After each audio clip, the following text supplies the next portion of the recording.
Hello, I'm Ken Eschete.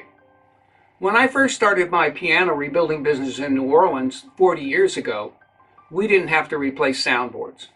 But when I took a job at Northwestern University, there were more than 200 pianos.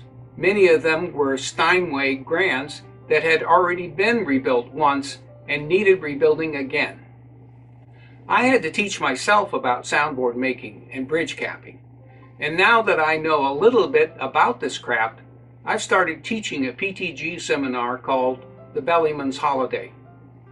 And now we're offering these classes online so that technicians can learn these skills at home in their own workshops. Tour of our soundboard making jig.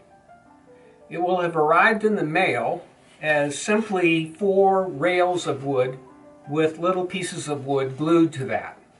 The little pieces represent mortises, and when attached to pieces of plywood, which you'll supply, this becomes the outer rim and this the inner rim. The next thing we'll be doing once we have all this assembled is teaching you how to take the rib stock we're going to send you and cut that so that it fits into these mortises as we go.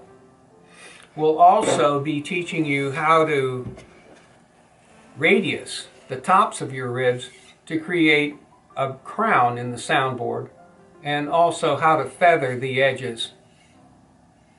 Once we have all this in place, with all of our ribs in, then we're going to make a soundboard.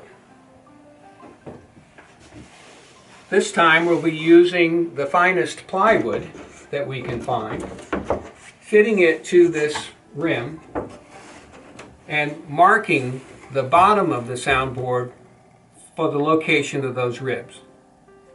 Once we have that in place, then we'll be using pneumatic cawls to glue the ribs onto the bottom of the soundboard panel. So that's our goal. We're going to teach you how to make a soundboard from one end to the other. So let's get started.